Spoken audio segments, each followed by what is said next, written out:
자, 325페이지 보죠. 355페이지 보면 이제 임차권 등기 명령 신청제도 나옵니다. 이게 지금 주임법, 그다음 오늘 배울 주임법 상임법이 있고요. 다음 주에 그 실명법하고 요 세 가지는 지금 민법이라고 생각하고 공부하세요. 이거 저 어디 나오는 거예요, 이게? 예, 민법에 나오죠? 그러니까 자, 중개실무라고 생각하지 말고 민법이라고 생각하고 공부를 하시고, 요거는 오늘 집에 가서 그대로 복습해도 돼요. 이건 제가 중개사법 공부하지 말라 그랬죠? 예. 이제 이것도 참 좋은 시절 다 지나갑니다. 다음 주까지예요. 이제 5월달부터는 이제 중개사법 공부하라고 잔소리할 겁니다, 아마. 근데 이거는 중개실무라고 생각하지 말고 뭐라고 생각하시라? 민법이라고 생각하셔요. 그래서 지금 수업 끝나고 나서 쭉 다시 한번 봐도 괜찮은 겁니다. 자, 그러면 임차권 등기 명령 제도가 있는데, 자, 임차권 등기. 여러분들 임차권 등기는 일단 어디서 나오는 거예요? 민법에서 나오죠. 민법에 임차권 등기가 있습니다. 그 민법의 임차권 등기하기 위해서는 어떻게 돼요? 임대인과 임차인이 합의해줘야죠. 자, 합의해가지고 하는 것인데, 여기서는요, 임차권 등기를 해달라고 신청하는 거예요. 누가요? 임차인이. 자, 임대인과 임차인 사이에 합의가 아니라 임차인이 임차권 등기해달라고 지방법원이나 법원에다가 뭐 한다? 신청하는 제도가 임차권 등기 명령 신청 제도입니다. 자, 그럼 이건 언제 하느냐? 자, 임대차 기간이 끝납니다. 임대차 기간이 끝나요. 나 나간다고 분명히 통지했습니다. 요즘 그렇죠. 요즘들 지금 보증금 지금 난리 나죠? 왜? 소위 말하면 무슨 투자한 거예요? 왜? 갭 투자라고 그랬죠? 그래서 갭 투자해가지고 지금 나가야 되는데 보증금 못 줘가지고 난리 치는 사람들 순수하게 많아요, 지금. 제 주변에도 지금 몇 명 있어요. 갭 투자했다가. 자, 그러면 이제 이렇게 계약 기간이 끝나가는데 나 나가겠다고 해가지고 돈 달라고 했는데 보증금 안 줘요. 그러면 그때는 어떻게 된다? 자, 계약 기간이 끝났는데 보증금을 돌려주지 않을 때는 그 계약은 계속 존속되는 것으로 본다. 계속 누구 앉아 살고 있으면 돼요. 줄 때까지. 그런데 문제는 어쩔 수 없이 어떻게 돼요? 나가야 될 상황이 되죠. 그래서 자, 보증금 안 받고 그냥 나가버립니다. 그냥 나가버리면 뭐가 없어져요? 그렇죠. 대항력 없어지죠. 그냥 자, 보증금 안 받고 그냥 나가면 대항력이라는 게 없어집니다. 대항력이라는 게 없어지면서 동시에 그것 때문에 뭐가 또 없어져요? 예, 우선 면제권, 즉 확정일자 효력이 없어지죠. 대항력이 없어지면서 확정일자 효력도 같이 없어져 버립니다. 그럼 졸지 어떻게 돼요? 그 주택이 경매가 들어가게 되면 나는 대항할 수도 없고, 그 다음에 또 뭐예요? 우선 변제 받을 수도 없죠. 그럼 거의 한 푼도 못 받고 나가는 상황이 발생됩니다. 그래서 그때를 대비해서 뭐가 되는 거예요? 그 대항력을 유지시키기 위한 방편이 뭔가? 임차권 등기 명령 신청 제도입니다. 임차권 등기해달라고 신청하는 거죠? 누가요? 임차인. 임차인 단독입니다. 임대인 동의 없어도 돼요. 단독으로 신청할 수 있고, 자, 그 다음에 또 누구한테 신청하는 거예요? 예, 법원, 지방법원이나 지원이나 시군법원에 신청을 하게 됩니다. 자, 그러면 신청을 하면 이때 자, 임차권 등기 명령 신청할 때 그 주택의 일부분이라면 도면을 첨부해 줘야 돼요. 그 325페이지 하단 부분에 있죠? 도면. 내가 이 주택의 어느 부분에 살고 있다 라고 하는 도면을 첨부해 줘야지만 되고요. 자, 그러면 이렇게 임차권 등기 명령 신청을 하면 임차권 등기가 되죠. 임차권 등기가 된다. 자, 그럼 임차권 등기가 됐다면 이제는 어떻게 돼요? 등기부 올라갔죠. 등기부 올라갔으니까 어떻게 된다? 기존에 자, 대항 요건이 빠지더라도 대항력은 유지되죠. 자, 일단 임차권 등기가 됐을 때는 대항력이 있다면 유지되고, 대항력이 없다면 어떻게 돼요? 대항력이 없다면 새롭게 발생된다. 자, 있다면 유지되고, 자, 다시 한번 임차권 등기가 됐다 그러면 있다면 유지되고, 그 다음에 없다면 어떻게 된다? 없다면 새롭게 대항력이 발생된다. 자, 그러면 이제 그 밑에 보니까 리얼 부분 해보세요. 자, 임차인은 임차권 등기물 신청을 기각하는 결정에 대해서 뭐 한다? 항고할 수 있다 그랬죠. 기각하는 결정에 대해서는 항고할 수 있고, 그 다음에 소요된 비용을 누구한테요? 소요된 비용을 임대인에게 청구할 수 있다 그랬죠.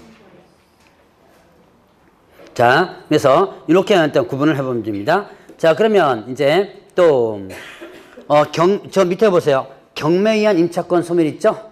자, 이렇게 임차권 등기가 됩니다. 그러면 경매가 되면 이 임차권 등기는 소멸한다. 경매가 되면 소멸하는데 다만 전액 변제되지 않은, 다 못 받았다는 얘기죠. 전액 변제되지 않은 대항력 인임차권은 그러하지 않아도 소멸되지 않는다는 얘기죠. 자, 그러면 이때 대항력 있는 임차권, 이건 무슨 뜻? 대항력 있는, 이거는 여러분 이제 경매와 관련됩니다. 다음 주에도 일건 배우고 있지만 대항력 있는, 이건 무슨 뜻? 말소 기준 권리 위에 있는 권리예요. 말소 기준 권리. 자, 한번 적어보세요. 말소 기준 권리. 적어놔 보세요. 제 나중에 볼지 안 볼지 모르겠지만 일단 말소 기준 권리. 말소 기준 권리가 뭐예요? 경매에서 다음 주에 일단 이거 배울 겁니다. 자, 경매에서 말소 기준 권리 중심으로 해가지고 밑에 것은 소멸되죠.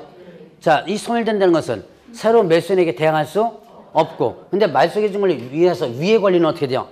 예, 살아서 누구한테 대항할 수 있다? 매수인에게 대항할 수 있다. 매수인이 책임져야 되죠. 그래서 말소 기준 권리 위에 있는 권리라면 당연히 이거 소멸시키면 안 되겠죠. 그래서 자, 임차권 등기는 경매에서 소멸되지만 다 못 받은 변제되지 않은, 다 못 받은 거죠. 못 받은 대항력 있는, 즉 말소 기준 권리 위에 있는 권리는 소멸되지 않는다라고 하는 부분이에요. 자, 그러면 이제 차임에 대한 증액 제한이 있었죠. 증액 제한. 자, 차임 증액. 자, 증감을 청구할 수 있다고 했습니다. 뭐를 청구할 수 있다? 증감.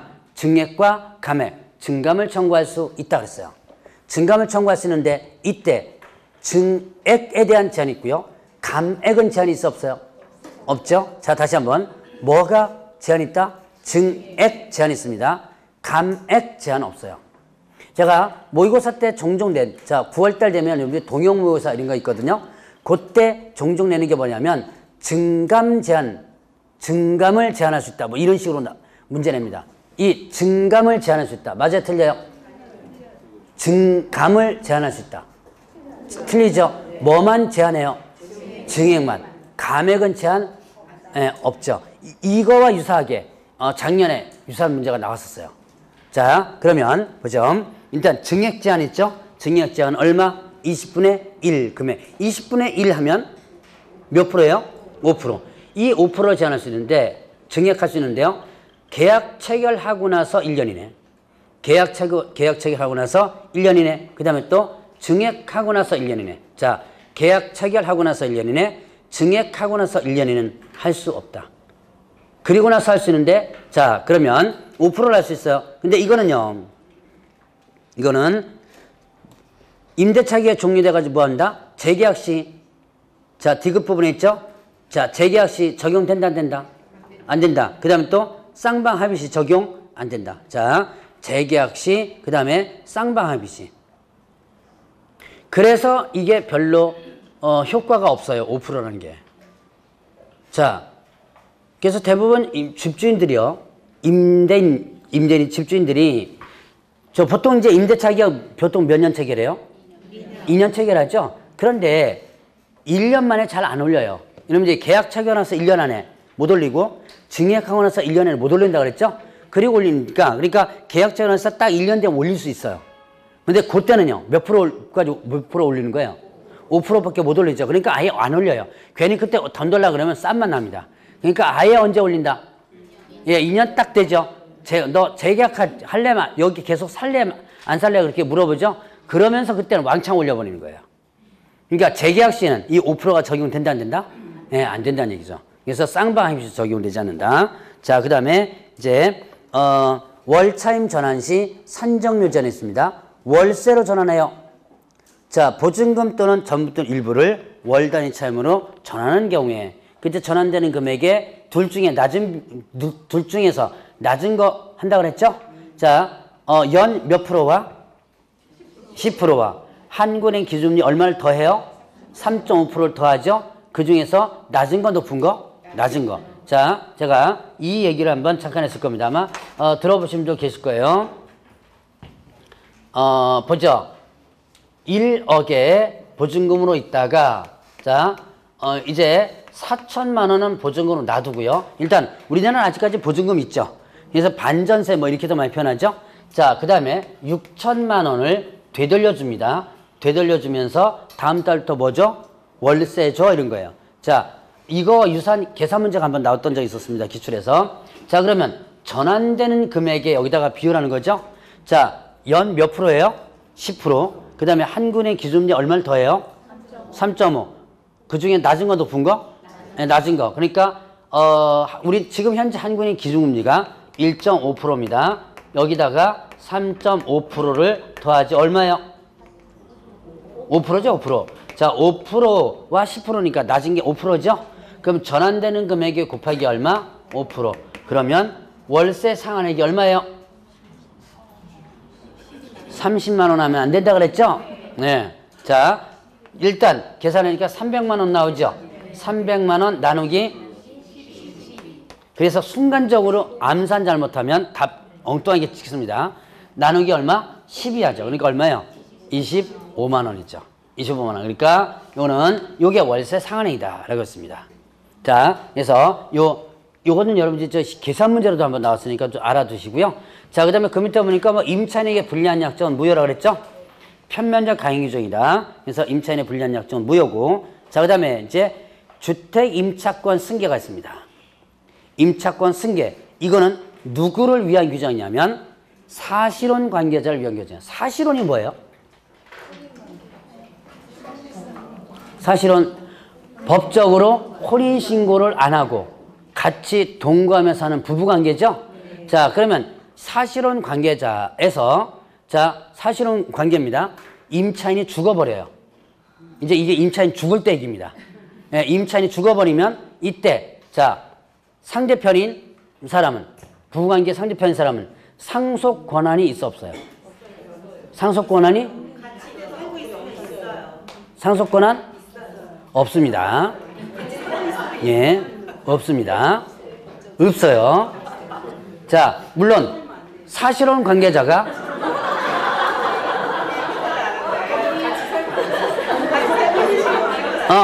자, 사실혼 관계자가 만약에 바람 폈다. 바람 폈을 때 손해배상을 청구할 수 있어요. 예, 그런데 상속 권한과 관련되면 별개예요. 그래서 사실혼 관계자는 상속권이 없습니다. 그래서 여러분들 부모 중에 이제 뭐 나이 좀 드신 분들 이제 뭐 사별하거나 그래서 여자친구 남자친구 사귀죠? 그럴 때 뭐라 그래요? 사귀는 것까지는 괜찮은데 뭐 하면 안 된다? 예, 혼인신고만 안 된다라고 누가 얘기해요? 자식들이. 왜요? 예, 법적으로 혼인신고하는 순간에 이 사람에게 1.5라는 게 1.5죠. 1.5가 넘어갑니다. 이 비율에 1.5가 넘어가요. 그래서 이제 밑에 자식들이 사귀는 거야, 사귀는 건데 뭐 10명 사귀든 100명 사귀든 상관없는데. 근데 제발 좀 뭐 좀 하지 말라? 예, 혼인신고 하지 마. 예, 동거도 괜찮으니까 혼인신고 하지 말라 그러는 거예요. 그게 다 자식들이 그렇게 얘기하죠. 예, 그 이유가 뭐냐면 상속 때문에 그래요. 자, 문제는 뭐냐면 이 임차권 승계가 자, 사실혼 관계인 사람이 죽어버렸을 때 상속 권한이 없다 보니까 여기 보증금을 누가 다 갖고 가요?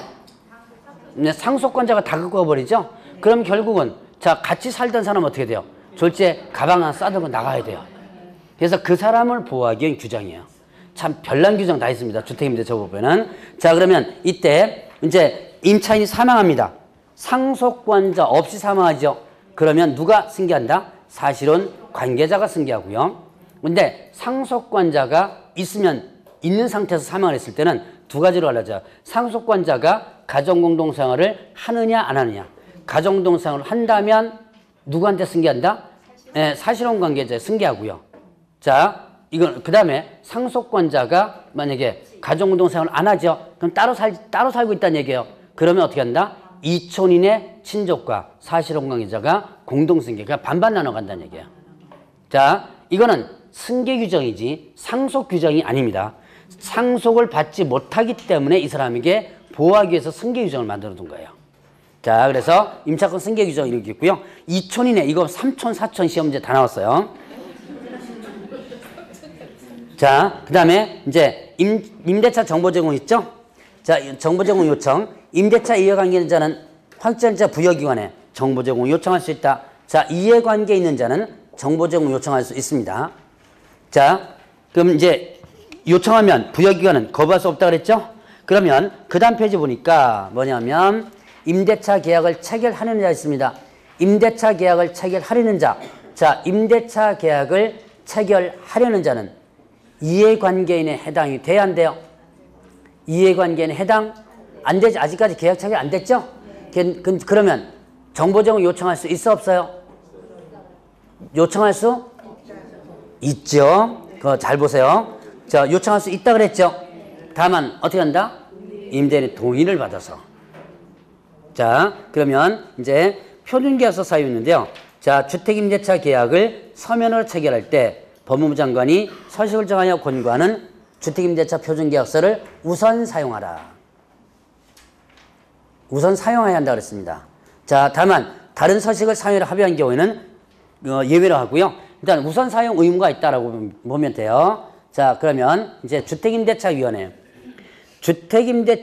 위원회가 지금 두 가지가 있는데 주택임대차위원회는 아직까지 시험 문제 안 나왔어요. 그래서 간단하게만 한번 구분하고 넘어가면 자, 주택임대차위원회는 우선 변제받을 임차인 및 보증금 중 일정의 범위와 기준 심의하기 위해서 이렇게 했어요. 이때 우선 변제를 그 위에다가 한번 적어보세요. 소액 보증금에 의한 우선 변제.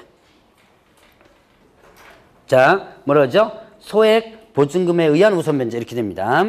자, 그러면 어떻게 된다? 여러분들 우선 변제가 확정일자 이행의 우선 변제가 있고 소액 보증 우선 변제가 있죠? 이때 소액 보증 우선 변제 받을 임차인 범위와 기준을 심의하기 위해서 위원회가 역할이 뭐예요? 심의가 역할이죠. 그래서 이런 것을 심의하기 위해서 어디다가 법무부에 둔다. 필수기한이죠. 둔다. 법무부에 둔다.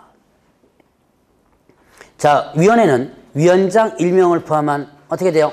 9명 이상 15명 이하의 뭐다? 위원으로 구성되죠. 그래서 위원장 1명을 포함한 9명 이상 15명 이하의 위원으로 구성되고요.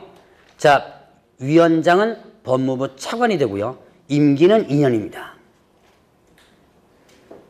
자, 그러면 이제 쭉 넘어서 위원회 밑에 보세요. 7번 보면 위원회 회의 있죠. 매년 1회 개최되는 무슨 회의? 정기회의가 있고 그 다음에 위원장이 요청하거나 위원회 3분의 2 요구하는 임시회의가 있습니다. 자, 이거는 아직까지 시험 문제 안 나왔기 때문에 간단하게 요거까지만 하면 구분하고 넘어가고요. 자, 그러면 329페이지. 자, 주택임대차 분쟁조정위원회. 요거는 작년 6월 달부터 시행된 건데요. 작년 문제 이미 한 문장이 나왔었어요. 분쟁조정위원회는. 그래서 여러분들 알고는 넘어가시라.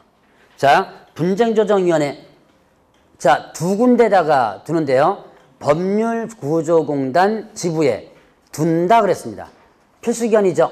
법률구조공단 지부에 둔다. 필수입니다. 그 다음에 자, 시도에 자, 특별시, 광역시, 특별자치, 시도, 그 다음에 또 자치도 이렇게 됐죠? 시도죠, 시도. 시도에 어떻게 돼요? 둘 수 있다. 자, 다시 한번.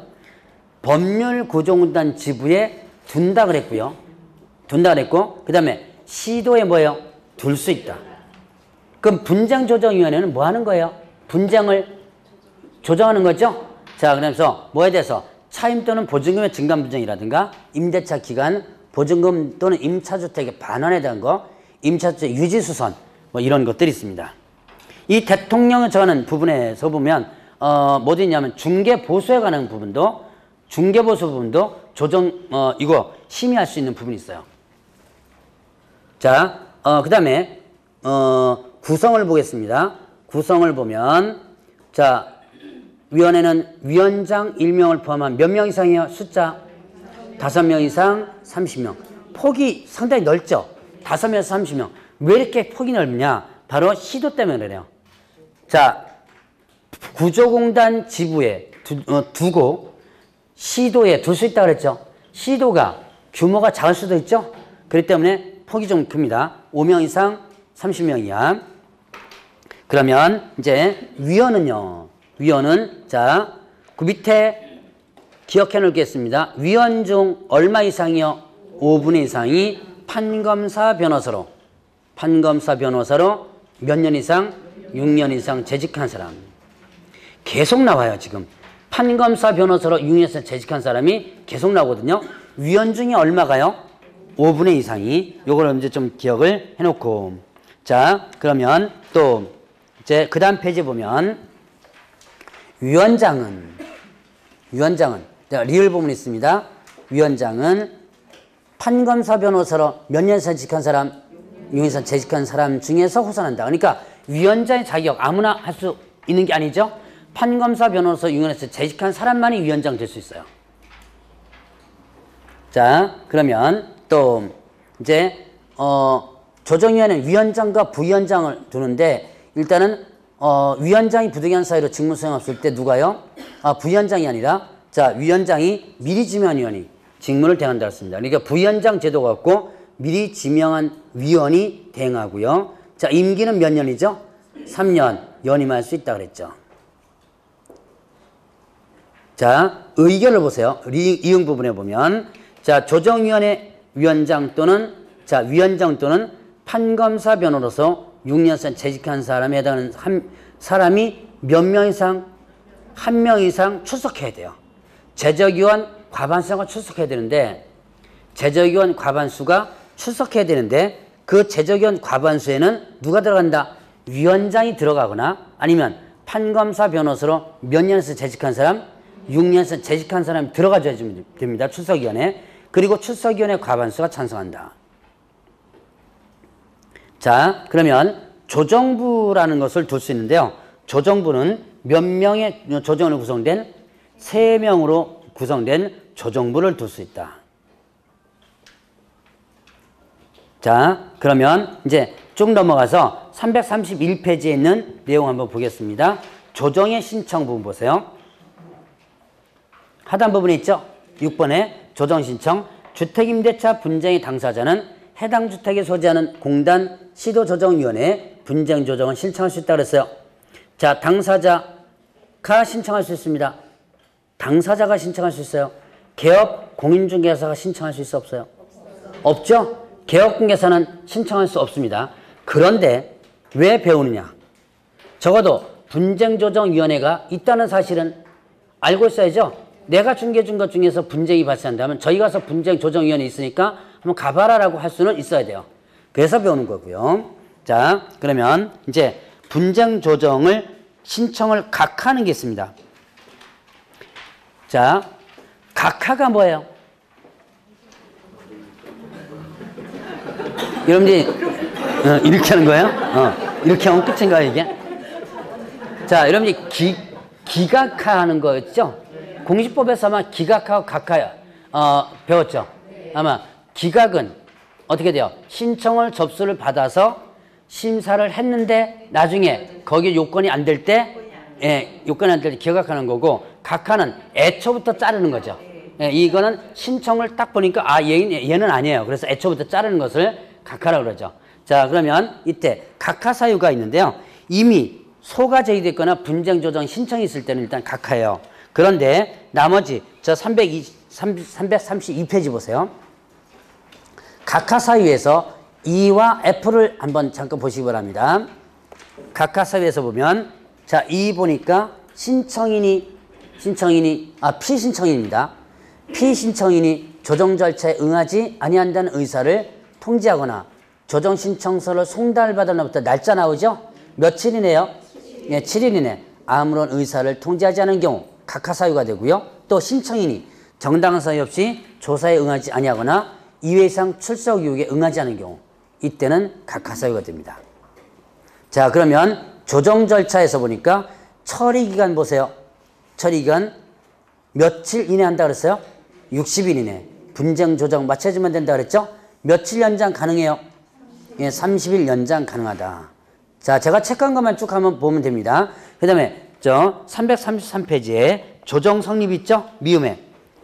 조정이 성립되는 것은 자, 거기에 B에 보니까 조정안을 통지받은 당사자가 통지받은 날로부터 며칠 이내?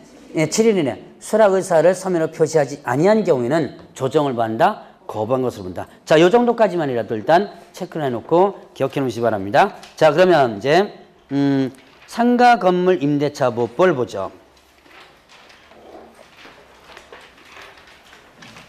자, 상가 건물 임대차 보호법. 자, 이거는 일단 적용 범위가 있죠. 자, 일시 사용 임대차는 적용된다, 안 된다? 일시 사용 임대차 적용 안 된다 그랬죠? 자, 그 다음에 적용 범위. 요번에 1월 26일 날 개정됐다는 거 제가 한번 얘기했던 적이 있습니다. 자, 못 적으신 분들은 여기서 적어보세요. 자, 적용 범위에서 보면 사업자 등록 신청 대상 임대차만 적용된다. 사업자 등록 신청 대상 임대차만 적용되고요. 사업자 등록 신청 대상이 아니라면 적용된다, 안 된다? 안 된다 그랬죠. 자, 그러면 이제 또 그러니까 동문의 사무실, 종친의 사무실 적용 안 돼요. 그럼 상가 건물 임대차 보호법이 특별법이죠. 상가 건물 임대차 보호법 적용 안 되니까 그럼 뭐만 적용되는 거예요?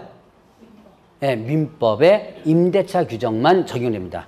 그러니까 아예 여러분들이 뭐가 있어요? 동문의 사무실, 종친의 사무실 얘네들은 민법만 적용됩니다. 특별법이 적용되지 않으니까. 자, 그러면 또 하나 일정 규모 이하의 뭐예요? 보증금에만 적용된다. 자, 일정 규모 이하의 보증금에 적용되는데, 자, 이제 지역 한번 보세요. 서울 있고요. 그 다음에 과밀 있죠. 과밀이 하나 더 들어갔어요. 부산이 하나 더 들어갔죠. 자, 부산 써놓으세요. 과밀에다가 뭐 하나 써놓으시라? 부산 써놓고요. 자, 그 다음에 광역시 있죠. 자, 광역시에 더 추가로 들어간 게 있죠. 자, 추가로 뭐가 들어갔다? 세종특별자치시, 그 다음에 또 파주시, 그 다음에 화성시가 더 추가됐습니다. 세종, 파주, 화성, 세종특별자치시, 그 다음에 또 파주시, 화성시, 그 다음에 이제 거기에 안산, 용인, 김포, 광주가 같이 들어가 있죠.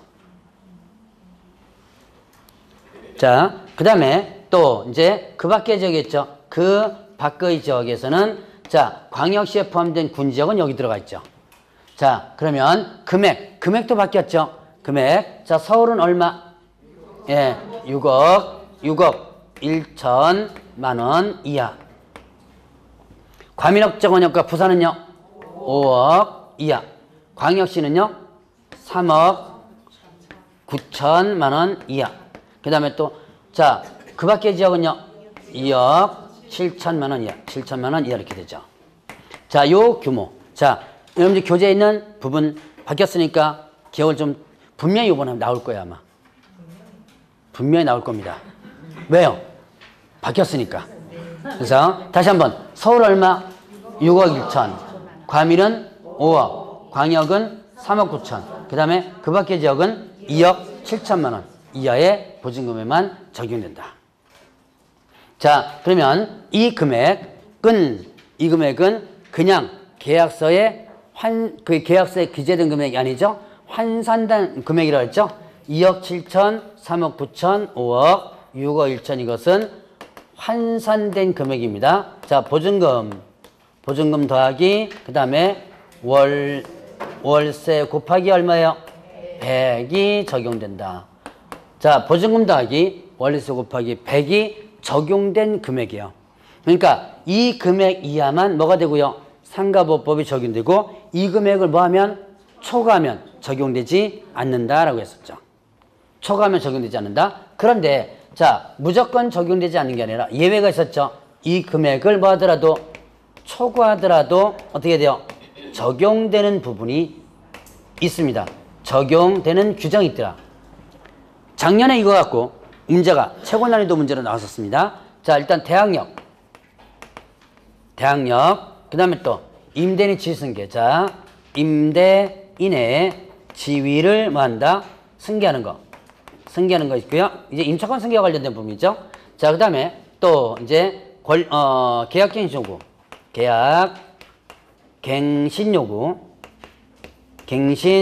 요구. 자, 그 다음에 권리금 있습니다. 권리금. 그 다음에 또 몇 개 차임 연체하면 3기의 차임을 뭐하면 연체하면. 자, 3기의 차임 연체하면 뭐 할 수 있다? 계약을 해지할 수 있다. 계약 해지할 수 있습니다. 자, 일단 계약 해지 통보할 수 있는데요. 몇 개 차임 연체하면? 3기 차임 연체하면. 2기가 아니고 3기예요. 3기의 차임 연체하면 계약을 해지할 수 있다. 상가법이 나오고요. 자, 그 다음에 또 표준계약서 쓰는 거. 자, 표준계약서를 뭐 한다? 작성하는 거. 자, 요런 것들은. 자, 요런 것들은 이 금액을 뭐 한다 하더라도 초과한다 하더라도 적용된다. 요게 이제 상가보법에 있는 규정이거든요. 상가보법에 있는 규정인데 요 금액을 요 규정은 이 금액을 초과하더라도 일단 상가보법 규정이 그대로 적용되는 거예요. 자, 상가건물임대차보법은 누구를 위한 규정이에요? 주택과 똑같죠? 임차인 규정. 임차인에게 최대한 유리하게 일단 하는 거죠. 자, 그래서 이렇게 구분을 일단 해보고요. 자, 그러면 이제 적용되는 범위에 대해서 한번 구분 한번 해봤습니다. 자, 그럼 이제 그 다음에 정리를 한번 보면 대항력. 자, 335페이지 보세요. 대항력.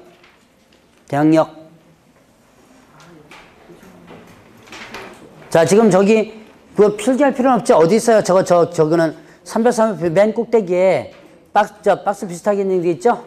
거기 있는 거, 거기 체크하면 되겠고. 자, 이제 대항력 보죠. 대항 요건이 있습니다. 인도와 뭐 하게 되면 사업자 등록 신청하면.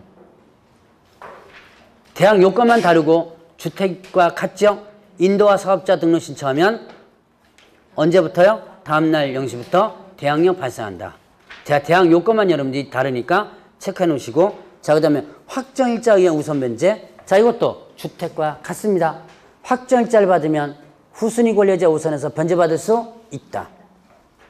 그리고 확정일자는 순위 확정력 있다고 그랬죠. 그날부터 발생하고. 근데 확정일자는 뭐가 있어야 된다? 대항력 있어야 된다. 근데 그까지는 주택임대차법 같아요. 근데 주임법과 다른 게 있어요. 뭐가 다르죠? 그렇죠. 확정일자를 받는 기관이 다르죠. 확정일자 받는 기관이 어디다? 세무서장이다. 자, 상가건물임대차법에서 이 계약서에다가 공정사무소에 가서 확정일자 받았습니다. 이거 효력 있어 없어요? 없어요. 자, 주택은 공정사무소에 가서 받아도 효력이 있죠. 근데 상가는 공정사무소 받으면 효력 없습니다. 어디서만 받는다? 예, 세무서에서만 받는다. 그리고 나머지는 주택과 같아요. 자, 그 다음에 뒤에 보니까 우선변제권 승계. 자, 금융기관이 양수한 범위 내에서 우선 승계한다. 주택과 같아요. 같죠? 자, 주택과 같은 것은 한 번만 쭉 한번 얘기하고 넘어갑니다. 확정일자 부여, 임대차 정보 제공, 이것도 주택과 같아요.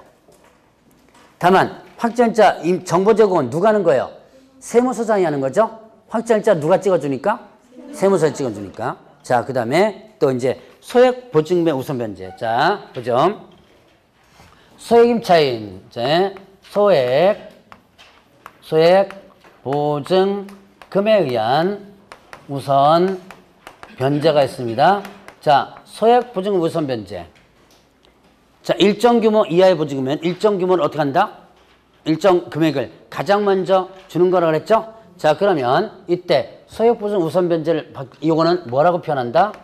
최우선 변제라고 표현하고요. 그러면 이거는 반드시 뭐가 있어야 된다?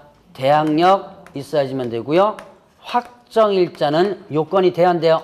안 된다. 자, 지역이 서울, 그 다음에 과밀, 그리고 광역, 그 다음에 또 그 밖의 지역이 있는데요. 이게 지역이 아까 이 적용되는 금액 부분과 달라요. 자, 여러분들이 여기는 6억 1천, 5억, 3억 9천, 2억 7천. 이건 뭐예요? 지금 이 금액은 상가보법이 적용되느냐 안 되느냐. 자, 이건 뭡니까?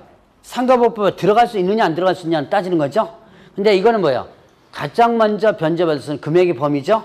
근데 자, 과밀억제권역에 부산 없습니다. 저쪽에는 어디예요? 과밀억제역 부산 있었죠. 근데 여기는 부산이 없어요. 그럼 부산이 과밀이 없으니까 어디로 들어가야 돼요? 광역시 들어가는 거죠. 자, 그 다음에 광역시에 세종특별자치시, 파주시, 용인시가 없어요. 그럼 세종특별자치시하고 파주시, 용인시는 적용되는 범위는 있지만 여기에는 어떻게 한다? 일단은 없는 부분이에요. 그럼 파주시, 용인시는 결국 그 밖의 지역으로 들어가는 거죠. 근데 자, 그래서 세종특별자치시는 사실은 엄밀히 말하면 광역시급이기 때문에 여기로 적용돼야지만 되는 부분이에요. 자, 그러면 보죠. 여기서 다른 거는 몰라도 다른 거는 기억 안 해도 좋으니까 뭐는 기억하라. 과밀억제권역에 뭐가 없다? 부산이 없다는 거. 요것만큼이라도 기억 안 해. 다른 건 기억 안 해도 좋으니까 부산이 없다는 거. 자, 적용되는 범위에는 부산이 있었죠? 그냥 공부하기 쉽게 똑같이 만들어 놓으면 되는데 조그만 계정이고 이건 계정 안 해놨어요. 그래서 자, 여기에 적용되는 범위에는 과밀의 부산인데 여기는 부산이 없다. 그것만 일단 기억해 놓으세요. 자, 그러면 이제 금액 보죠. 서울은 얼마? 6,500만 원. 이하 부중 얼마를요? 2,200만 원을. 자, 그 다음에 과밀은요? 5,500만 원. 이하의 부중 얼마를요? 1,900만 원에 대해서. 광역시는 3,800만 원. 이하 부중 얼마를요? 예, 1,300만 원을. 그 밖에 지역은요? 3,000만 원. 이하 부중 얼마를요? 1,000만 원. 이것도 기준이 34%로 대충 하면 나와요. 뒤에 있는 우수리 금액 딱 빼면 나옵니다. 자, 근데 뭐 34% 이렇게 하면 더 머리가 복잡해질 수 있으니까 그냥 이렇게. 자, 그러면 서울은 얼마? 6,500 이하에 2,200. 과밀은 5,500 이하에 1,900. 광역은요? 3,800 이하에 1,400. 그 밖에는요? 3,000 이하에 1,000 이렇게 되는데요. 이 금액이 또 특별한 금액입니다. 이 금액은 무슨 금액이다? 환산된 금액이다. 자, 주택임대처분법과 다릅니다. 주택임대처분법은 환산 규정이 없었죠? 근데 이거는 뭐가 된다? 환산된 금액이에요. 자, 보증금 더하기.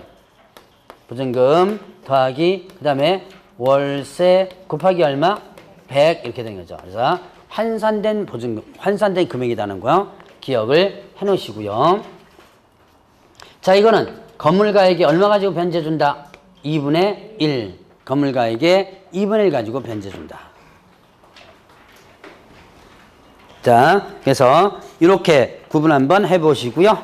자, 그 다음에 이것도 여러분들 교재해 보세요. 338페이지 보니까 이렇게 시행되는 기간이 이렇게 여러 개 있죠? 마찬가지로 저당권 설정 시점을 따져야지만 됩니다. 그 다음에 자, 임차권 등기명령 신청제도. 이제부터는 공통되는 부분은 거의 강의 안 해요. 자, 임차권 등기명령 신청제도는 뭐와 같다? 주택과 같습니다. 아까 주택임대차보호법에서 임차권 등기명령 신청제도 했었죠? 그거와 똑같은 제도예요. 계약기간이 끝났는데 보증금 돌려주지 않을 때 할 수 있는 제도. 주택과 같고요. 자, 그 다음에 뒤로 넘어가면 이제 임대차 기간의 보호 계약행위 요건이 있습니다. 임대차 기간의 보호. 자, 일단 기간의 정함이 없거나 1년 미만으로 정한 임대차는 몇 년으로 본다? 1년으로 본다. 그리고 임차인은 1년 미만으로 정한 임대차 기간 유효함을 주장할 수 있다. 라고 했었죠? 자, 그러니까 보증 기간은 1년. 그리고 나머지는 주택과 같은 개념이죠. 자, 그 다음에 계약갱신 요건. 자, 이거는 주택임대차에는 없는 내용이에요. 어디에만 있다? 예, 상가 건물 임대차 보호법에 있는 내용입니다.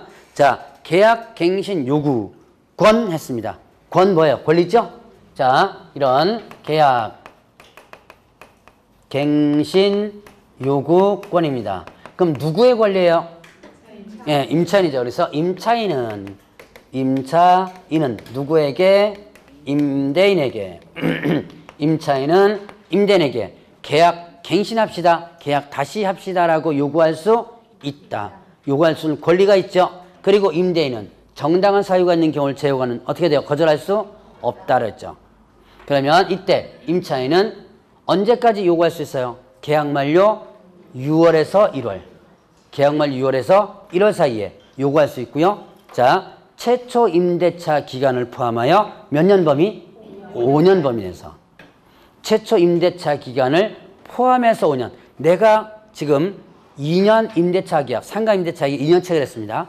2년 체결하고 나서 계약이 만료됩니다. 6월에서 1월 사이에 이렇게 요구하거든요. 그럼 이 사람은 몇 년 범위에서 요구할 수 있는 거예요? 예, 이미 2년 써먹었죠. 그러니까 3년 범위 내에서 할 수 있는 거죠. 자, 그러면 이렇게 계약갱신 요구에서 계약이 갱신되면 종전과 동일하게 임대차인 것으로 봅니다. 종전과 동일하게 임대차인 것으로 보게 되고요. 자, 그 다음에 증액 제한이 그대로 적용돼요. 증액 제한이 몇 프로였죠? 5%. 자, 이제 9%에서 5% 바뀌었다 그랬죠? 증액 제한 5%가 그대로 적용됩니다. 조금 이따 일단 볼 거예요.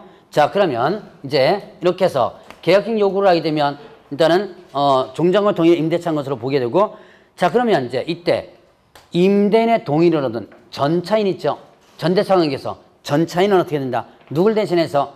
임차인을 대신해서 계약형 요구를 할 수 있다 그랬죠? 자, 그러면 이제 정당한 사유가 있는 경우를 제외하고는 거절할 수 없다 그랬죠? 그럼 거꾸로 임대인이 정당한 사유가 있다면 거절할 수 있죠. 그 정당한 사유를 한번 보도록 하겠습니다. 거기 보니까 자, 340페이지에 A부터 H까지죠. 몇 개 참여 연체? 3개 참여. 자, 3개 참여 다르도록 연체한 경우, 그러니까 3개 참여 다르도록 연체했을 때는 계약 해지 통보할 수 있죠? 해지 통보도 할 수 있고 갱신을 어떻게 한다? 거절할 수도 있는 거예요. 그 다음에 자, 3기 여기다가 밑줄 한번 쳐넣어주시고요. 밑줄. 그 다음에 이제 임차인이 거짓 그 밖에 부정한 방을 임대차한 경우 있고요. 그 다음에 서로 합의하여. 그래서 서로 합의에다가 밑줄 쳐놓으세요. 서로 합의가 빠지면 틀립니다. 그냥 임대인이 임차인에게 상당한 보상을 제공한 경우 이렇게 하면 틀려요. 반드시 앞에 뭐가 들어간다? 합의가 들어가줘야 돼요. 자, 그 다음에 또 임차인이 임대인 동의 없이 목적 건물의 일부 또는 전부를 뭐예요? 동의 없이 전대했거나 아니면 또 고의 또는 자 전부 또는 일부를 고의 또는 뭐예요? 중대한에다 밑줄 쳐놓으세요. 자, 서로 합의에다 밑줄 쳐놓으라 그랬나요? 했구나. 저도 가끔 까먹어요. 자, 그 다음에 임차인 건물의 전부 또는 일부가 멸실되어서 임대차 목적을 달성하지 못한 경우, 그 다음에 7번째가 자, 건물의 전부 또는 대부분에다 밑줄 쳐놓으세요. 대부분을 철거하거나 재건축하기 위하여 목적 건물에 점유회복이 필요한 경우인데 조건이요. 임대차 계약 체결 당시 미리 고지했거나 안전사고 우려가 있거나 또 다른 법에서 철거 또는 재건축이 이루어지는 경우에 이때 이제 전부 또는 대부분 철거 이렇게 점유회복이 필요할 때입니다. 자, 그러면 그외에도 이제 의무를 현저 위반했거나 존속해하는 중대한 사고가 있다고 그러는데요. 제가 밑줄 쳐놓으라고 했던 것이 뭐 있었죠? 몇 개 차임? 3기. 그 다음에 서로 합의. 그 다음에 중대한. 그 다음에 대부분. 자, 3기를 2기로 바꾸면 틀립니다. 그 다음에 서로 합의가 빠지면 틀려요. 그냥 상담보상에서 틀립니다. 고의 또는 그냥 과실하면 틀려요. 왜냐하면 고의 또는 과실하면 뭐까지 포함되냐면 경과실까지가 포함되죠. 여기서 경과실은 해당이 안 되죠. 중과실만. 그 다음에 전부 또는 대부분을 철거합니다. 전부 또는 일부를 철거한다 그러면 틀려요. 문구 변화들 한번 체크를 해보는 겁니다. 자, 이게 여러분들이 민법에서는요. 민법에서 배울 때는 아마 판례라든가 이런 큰 틀로다가 문제가 나오는데 중개사법에서는요. 큰 틀로 문제가 나오는 게 아니라 조그맣게 문제가 나와요. 그럼 어떻게 해요? 말 바꾸기 있죠. 그런 걸로 문제가 나오는 경우가 많기 때문에 일단 체크해서 알아두셔야 돼요. 자, 그러면 이제 차임 증감 청구권이 있었죠? 차임 증감 청구. 자, 청구 당시 차임 또는 보증금이 얼마를 100분의 자, 지금 여러분들 교재 9죠? 9를 5. 341페이지 가운데 니은입니다. 니은 찾았어요? 거기에 100분의 9죠? 100분의 9를 몇 프로로? 5로 바꾸고요. 자, 그 다음에 나머지는 내용 똑같아요. 누구와? 주택과. 자, 계약 체결한서 1년에 증액 1년에서 못한다 그랬죠? 그 다음에 이거는 이 100분의 5 이거는 재계약 시, 그 다음에 또 쌍방합의 시 당연히 또 적용 안 돼요. 뭐 적용 안 된다? 재계약, 그 다음에 또 쌍방합의. 다만 조심할 것. 여기 계약갱신 요구권 있죠? 이 계약갱 요구에 의해서 재계약됩니다. 이것도 재계약이죠? 근데 이거는 누구의 요구에 의해서? 임차인의 요구에, 계약갱 요구에서 재계약되죠? 이때는 5%가 그대로 적용되는 거예요. 그러면 이 계약 요구가 끝나면 5년 끝났죠? 그래도 계속 재계약할 수 있죠? 그때는 이제 이 5%라는 게 적용 안 되는 거예요. 자, 다시 한번. 요때는 5%가 적용된다, 안 된다? 네, 된다. 꼭 기억해 놓으세요. 계약갱신 요구에 의해서 재계약할 때는 5%가 적용된다. 이 기간이 끝나고 재계약할 때는 적용 안 된다는 얘기. 자, 그러면 이제 월차임 전환 시 산정률 제한. 보조금 또는 전부를 월단을 처분할 때, 자, 둘 중에 낮은 거 하죠? 자, 연 몇 프로? 12%. 한국은행 기준금리에 얼마를 곱해요? 4.5를 더하는 게 아니고 뭐예요? 곱하는 거죠. 주택이 어떻게 되죠? 연 10%와 한국은행 기준금리에 3.5%를 더하죠. 프로를 더합니다. 곱하는 게 아니라. 이건 뭐예요? 12%에다가 기준금리 얼마를? 4.5를 뭐예요? 곱하는 거죠. 구분하시겠어요? 네, 나중에 한번 틀려봐야 돼요. 그래야지만 이거 분됩니다. 이거 더하는 거, 곱하는 거 이거 하고 액수가요. 주택은 3.5가 아니고 3.5%예요. 상가는요. 4.5%가 아니고 4.5입니다. 숫자. 4.5배, 4.5를 곱하는 거죠. 자, 이런 식으로 숫자가 다르고 더하기 곱하기가 다릅니다. 문제 나오면 까다로워요, 이게. 자, 그러면 이제 권리금보 마지막입니다. 권리금보. 자, 권리금보가 있습니다. 자, 권리금의 개념이 나오죠. 권리금은 임대차 목적물인 상가 건물에서 영업을 하던 자라든가 하려는 자가 쭉 시설 비품 쭉 나오죠. 여기에 자, 누구에게 지급하는 거예요? 임대인, 임차인에게 보증과 차임 이외에 지급하는 금전 대가를 뭐라 그런다? 권리금이라고 한다. 그럼 권리금 개념에는 권리금 개념은 누구에게 지급하는 거? 임대인이나 임차인. 임대인 들어갑니다. 그러면 권리금 계약은요? 권리금 계약은 신규 임차인이 되는 자가 누구에게? 임차인에게 권리금을 지급하기로 하는 계약이다. 임차인에게 그렇죠. 임대인 들어갔어요? 안 들어갔어요? 안 들어갔죠. 자, 임차인 부분입니다. 임대인이 안 들어갔어요. 조심하셔야 돼요. 권리금 계약. 그러면 권리금 회수 기회를 보호한다 라고 했죠. 자, 그러면 임대인은 임대차 기간이 끝나기. 자, 기간 어떻게 되죠? 3개월 전부터 임대차 종료 시까지 방해해서는 안 된다 그랬죠? 자, 권리금 받을 거 방해해서는 안 된다. 그 방해의가 A부터 D 나오는데요. 이런 방해의를 해서는 안 되는데 다만 어떤 경우에요? 계약갱신 요구를 거절할 수 있는 사유에 해당된다면 방해해서는 안 된다. 이거 적용 안 된다. 그냥 방해해도 된다는 얘기가 되죠? 그러면 자, 방해 방법은 어떻게 된다? 임차인이 수사는 신규 입찰이 된 자에게 권리금을 요구하거나 권리금을 받는 행위, 수사는 행위. 임차인이 수사는 신규 입찰이 된 자로 하여금 임차인에게 권리금을 지급하지 못하게 하는 행위. 얘한테 주지 마 이런 거죠? 그다음에 임차인이 수사는 신규 입찰이 된 자에게 현저히 고액의 차임과 보증을 요구하는 행위. 월세 한 100만 원 될 것 같다가 한 500만 원 불러버리죠. 자, 그 다음에 또 임차인이 수사는 신규 임차인이 되는 자와 임대차 계약 체결을 거절하니. 이렇게 네 가지가 있는데요. 보니까 누가 주선안이에요? 임차인이 주선안. 그래서 제가 1월 달에 이 권리금과 관련된 부분에서 얘기하면서 중대한 하자가 있다. 이 규정이. 어떤 하자가 있다 그랬어요? 지금 현재는 누가 데리고 오는 게 된 거예요, 지금? 임차인이 데리고 오는 걸로 돼 있죠? 근데 누가 이 사람을 데리고 와요, 신규 임차인을? 개업, 공인중개사 데리고 온다 그랬죠? 여기서는 지금 뭐가 빠져 있다? 중개라는 개념이 빠져 있다는 얘기예요. 중개라는 개념이 빠져 있다 보니까 말 안 되는 내용들이 나와요. 자, 어쨌든 계약 체결을 또 거절할 수 있는, 자, 왜 보니까 거절한 행위를 금지한다 그랬죠? 그런데 거절할 수 있는 경우가 있죠? 임차인이 주선한 신규 임차인이 되는 자가 보증금 또는 차임을 지급할 자력이 없는 경우, 임차인이 주선한 신규 임차인이 되는 자가 임차인으로서 의무를 위반할 우려가 있거나 유지하기는 상당한 사유가 있는 경우. 자, 잘 보세요. 그럴듯하게 포장되어 있지만 가만히 생각해보면 말이 안 되죠. 지금 아직까지 임대차 계약을 체결하지도 않았는데 보증금 차임 지급할 자력이 없다. 판단할 수 없는 게 많아요. 물론 있을 수도 있어요. 아는 사람이 들어온다면. 옆 동네, 옆집에 있는 가게가, 이 가게가 나간다고 해서 이쪽으로 들어와요. 얘 맨날 차임 밀려요. 그걸 알 수는 있어요. 근데 대부분 누가 데리고 와요? 개업, 공인중에 데려오죠.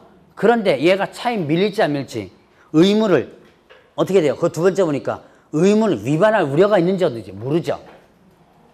이게 왜 이런 규정이 나왔다고 그랬어요? 규정 나온 이유는 누가 데려온 형태가 됐기 때문에 임차인이 데려온 형태이기 때문에. 자, 그 다음에 자, 숫자니까 일단 기원해서 상가 건물을 몇 개월 이상, 1년 6개월 이상 영리모터 사용하지 않았거나 임대인이 선택한 신규 임차인이 권리금 계약을 체결하고 권리금 지급한 경우 누가 선택하니에요? 예, 임차인이 아니라 임대인이죠. 말 바꾸기 하면 이것도 풀어낼 수 없는 부분이 있어요. 자, 이렇게 방해를 하게 되면 어떻게 된다? 손해배상을 청구할 수 있다 그랬죠? 자, 이런 방해를 하면 손해배상을 청구할 수 있다. 이때 손해배상액은 어떻게 한다? 신규 임차인이 임차인에 지급하이란 권리금과 임대차 종료돼서 권리금 중 높은 거 낮은 거? 낮은 거. 그래서 제가 아마 이 얘기했을 거예요. 자, 내가 임대차 들어올 때 5천만 원을 주고 들어왔습니다. 시설도 투자하고 해서 1억에 나갈 때 1억 받고 나가려고 그래요. 자, 임대차 종료 당시 권리금 얼마예요? 임대차 종료돼서 권리금 5천만 원이죠. 신규 임차인에게 받을 권리금 얼마예요? 1억이죠. 이 둘 중에 손해배상 청구는 뭘로 한다? 예, 낮은 거 5천만 원 한다는 얘기죠. 억울하잖아요. 나는 시설비도 투자하고 그러니까 이때 뭐 할 수 있다 그랬어요? 권리금에 대한 감정평가를 할 수 있다 그랬죠. 그래서 이때는 권리금에 대한 감정평가를 할 수 있습니다. 자, 그러면 이때 손해배상 청구는 몇 년에 청구하라? 3년이네. 청구하라 그랬죠. 자, 그러면 이제 임대차 정보 제공 의무가 있습니다. 이거 말도 안 되는 건데, 자, 임차인은 임대인에게 임차인이 주선한 신규 임차인이 들여온 자의 본진금 및 차임을 지급할 자력이라든가 의무를 이행할 의사 능력 안에서 자신이 알고 있는 정보를 제공해야 된다. 대표적으로 중개라는 개념이 빠진 상태에서 나온 게 이거죠. 자, 어쨌든 이런 내용이 있다는 것만 일단 알아두시는 뭐라 그랬죠? 자, 권리금 적용 제외 있습니다. 대규모, 준대규모 점포는 적용 안 된다 그랬죠? 그 다음에 또 국공유 재산 적용 안 됩니다. 적용 안 되고요. 자, 권리금 표준계약서 있습니다. 표준권리금 계약서 누가 작성해서 관장할 수 있다? 국토부 장관. 그 다음에 권리금 평가기준 고시하죠. 권리금에 대한 감정평가 절차 방법도 고시할 수 있다 그랬죠. 그러면 권리금은 누구라고 생각하면 돼요? 국토교통부 장관. 권리금 나오면 뭐다? 국장이다 라고 생각하시면 됩니다. 그리고 이제 표준임대차 계약서 있죠? 그는 표준임대차 계약서 누구? 법무부 장관. 이렇게 됐죠. 자, 여기까지 해서 이제 상가 건물 임대차법을 마쳤습니다. 문제는 여러분들이 한번 풀어보시고요. 다음 주에는 부동산 실명법부터 경매까지를 다 진도를 나갈 겁니다. 자, 다음 주에 뵙도록 하겠습니다.